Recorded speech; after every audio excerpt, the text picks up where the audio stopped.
9. Yan, group 9. Jan Aldi de la Riman, and tsaka si Avery Macasa. So, ang topic overview ngayon is web server, then web app server, content delivery, network, tsaka edge computing. So, ang topic ngayon is tungkol sa web servers, tapos sa web app server. So, yun nga, una muna tayo dun sa web server. So, yung web server, ano nga ba yung web server? Ano yung definition ng web server?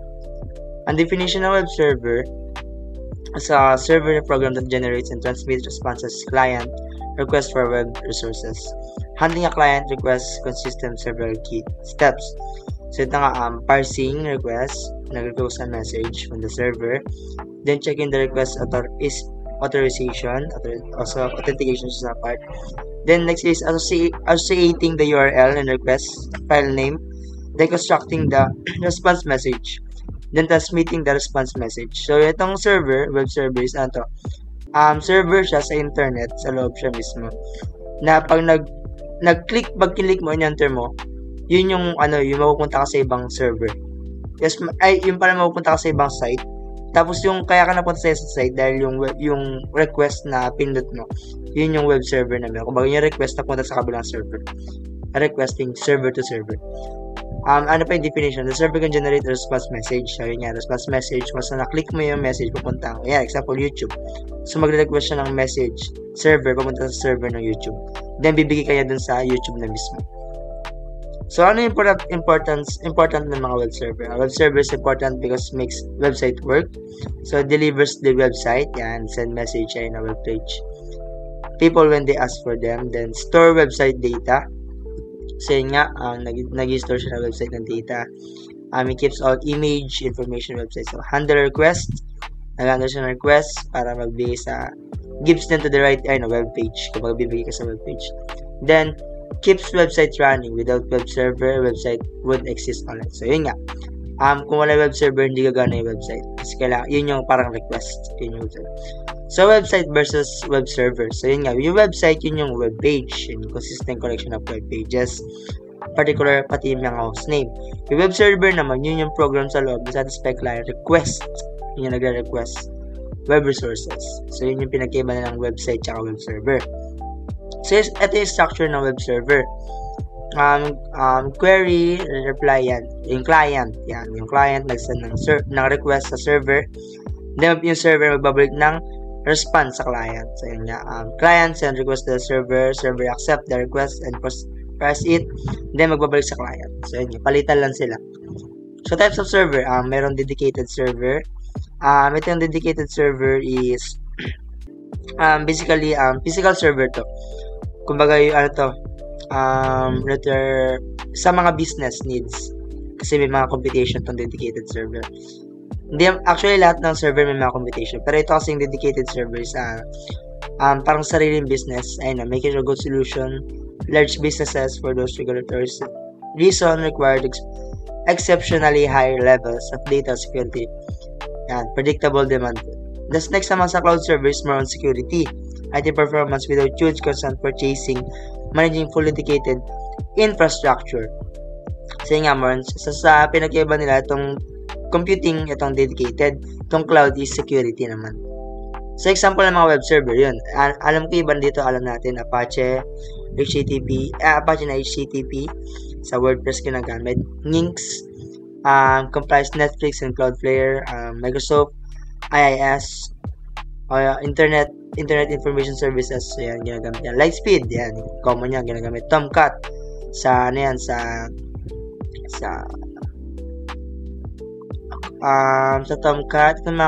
Tomcat, Kadi nodes, sa ginagamit ito sa CMD, sa mga command, mga pagpa-prompt. Then, Jetty, yan, Glassfish, Zeus, web server, Open Lightspeed. So, yun yung about sa web server. Dako naman tayo sa web app server. So, ano nga ba yung web app servers? Ito yung platform na nag-handle ng back-end process of the web application. Prepare na intermediately between web server, front-facing, and the database performing dynamic task cannot handle. So, web app server makes website interactive by executing server-side logic. So, itong web app server is sa mga application naman siya, sa mga back-end na nakakonect na. So, key function. running back-end, business logic, nag-execute na ng core logic operation, itong web server application. Then, pricing request, nag-process din siya ng request, pero sa mga apps specifically. Integrating database, may mga database siya, nag-fetch siya, nag-update, nag-delete information based na user actions. Example ng mga web app server, Node-RED, Node.js, ginagamit natin yan pag nagko-code tayo. Meron sa loob yan, Flask, Lightweight Python, Django, Python Framework, Rapid Development, Java, robust, large-scale application. So, server versus web app server. So, ayun na, kukompare yung dalawa. Sa features, sa purposes, yung web server naman ay static file, HTML, CSS, just JS. Yung web app server naman, execute back-end logic and process. So, yun nga. Sa interaction naman, yung web server, nagde-deliver ng content user directly. Nagde-direct siya. Then, yung web app naman, server, nagko-connect sa database at web server. Example naman ng web server, Apache Nginx, pati IIS. Yung web app server naman, Node.js, Flash, Django, yan. Actually, meron din sa web server ng Node.js ng web app server. So, yun. Yun na lahat. Thank you. Yun na ang ating topic. Thank you po. So now, let's proceed sa next topic, which is yung Content Delivery Networks or CDN. So, ano nga ba yung CDN? Yung CDN, isa siyang network na nagpapabilis ng pag-load ng mga website in ways na ini-store nila yung data sa isang location which is accessible sa buong mundo. So, nakakatulong to upang gumana ng maayos yung mga website kahit na maraming visitors yung isang, let's say, e-commerce app. Gumagamit yung CDN ng mga malalaking companies tulad ng Cloudflare, Akamai, Amazon, Cloudfront. So, etong mga to is ginagamit siya upang mapanatiling mabilis at maaasahan yung website. Content Delivery Network or CDN. So, why is it important? So, yung Content Delivery Network is mahalaga siya sa pagpapabilis nga or pagpapanatag na protected yung mga website na let's say na ina-access ng mga tao. So, with this is mas mabilis yung pag-load and sa pamamagitan nito is na-store or nakakopy ng website sa iba't ibang lugar yung data. Then, magiging accessible ito in a ways na mabilis na ma-access ng mga users yung data. So, kaya nito mag-handle ng maraming visitors. Kahit sabay-sabay o maraming users, hindi bumabagal o nagka-crash yung website dahil distributed siya ng traffic sa iba't ibang servers. Next is, ano-ano nga ba yung mga common issues ng CDN?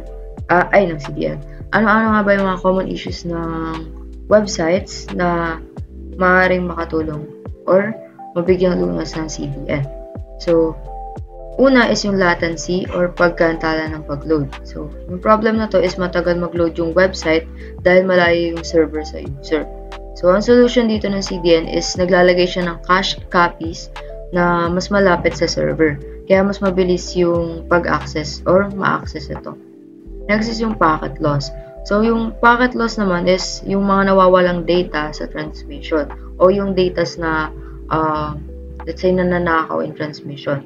So, yung problem na to is nagahang yung browser o kailangang i-refresh dahil may mga nawawalang data. So, ang solution dito ng CDN is i-backup yung servers kahit may packet loss is may ibang source pa ng data. So, i-backup nila yun para kahit na mawala yung data is meron siyang backup or pwede mong makuha yung data na nawala from the backup server. Next is yung jitter. So, yung jitter naman, hindi siya smooth na video or audio stream. So, ito yung mga malag na videos. So, yung problem na to is yung patalon-talon o pagbabuffer ng mga videos at audios. So, ang solution ng CDN dito is pinapantay ng CDN yung delivery ng data para mas smooth yung streaming at hindi naglalag. Next is yung server load. So, sa server load naman is ito yung mga overloaded na servers. So, yung problem na to is nakaka-connect ang browser pero hindi kumpleto yung load ng page dahil puno na yung server. commonly na-experience ito sa mga apps na laging ina-access or biglang ina-access ng batch of people. Next is yung bandwidth or aggregation. So, ito yung kulang sa bandwidth na websites. So, yung problem na to is mabagal ang connection dahil limited lang yung bandwidth nito. So, yung solution ng CDN dito is pinagsasama-sama ng CDN yung bandwidth ng multiple servers para mas mabilis ma-transfer to. Next is yung broken, missing content. So, yung broken and missing content, hindi siya kompleto yung laman ng page. Or yung page is merong missing na data. So, yung problem na to is may mga images, let's say scripts o styles na hindi nalaload. So, ang solution ng CDN dito is ini-store niya or ina-ensure niya na available lahat ng contents sa lahat ng server. Now, let's proceed sa edge computing. So, edge computing. What is edge computing? So, yung edge computing, isa siyang uri ng distributed computing kung saan yung process ng computation ng data is nasa storage at nililipat niya sa mga devices at users na nag-generate ng data. So, imbes na mag-rely lamang sa mga centralized cloud servers na commonly nasa malayong lugar, with edge computing is mas mapapabilis yung pag-process ng data sa local o sa mga malalapit na edge nodes. So, sa pamamagitan ng ganitong setup, yung performance ng application is mag-improve at mas mapapabilis yung pag-process ng mga data at may iwasan yung mga loading time.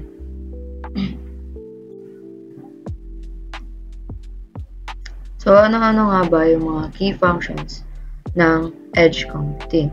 So, unang-una is yung processing data closer to the user. So, ayun nga, from the term itself, processing data closer to the user. Bali, minumove nila yung server sa pinakamalapit na location ng user. So, dito is nakakapagpababa siya ng oras na kailangan para ma-load yung data. So, madali na lang ma-access ng users yung mga data na kailangan nila. Next is yung reduce latency. So, reducing latency, ito yung pagka-interrupt or pag-interrupt dun sa website or ito yung mga disruptions. Halimbawa, sa online gaming, kahit isang maliit na delay lang is maaaring maka-apekto sa performance ng manlalaro. So, with IoT or Internet of Things, ang edge computing is nagbibigay siya ng daan upang yung bilyon-bilyong IoT devices na nagpo-process is kaya niyang i-process yung laro. Next is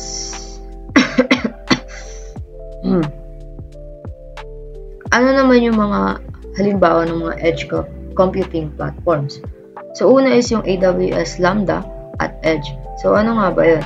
So, ito yung serverless na computing service na nagbibigay daan para magpatakbo ng mga code na mas malapit sa mga user. Kaya, mas mabilis na na-access ng user and nakapag-respond yung website or yung app when user asks for specific service or data. So, sa traditional na cloud computing, ang data is pinapadala siya sa mga lalayong data centers na usually nagkakause siya ng pagka-disrupt ng system. Halimbawa, kapag nanood ka ng video sa isang streaming service, ang AWS Lambda at Edge ay ginagamit siya upang i-stream yung video mula sa pinakamalapit na server. So, dito nababawasan yung buffering or mas napapabilis yung streaming experience ng user. What is the importance of edge computing? Unang-una dyan is, of course, yung low latency for real-time application. So, yung edge computing is mahalaga siya para sa mga time-sensitive applications na nangangailangan ng mas mabilis na reaction time. Example is yung autonomous vehicles. Yung pag-process ng data mula sa mga sensors nito is kailangan mabilis. Next is yung efficient resource utilization. So, dito binabawasan nito yung mga bandwidth consumptions dahil ang data is napoproseso siya sa pinagmulan nito imbes na ipadala sa cloud. that would be all. Thank you.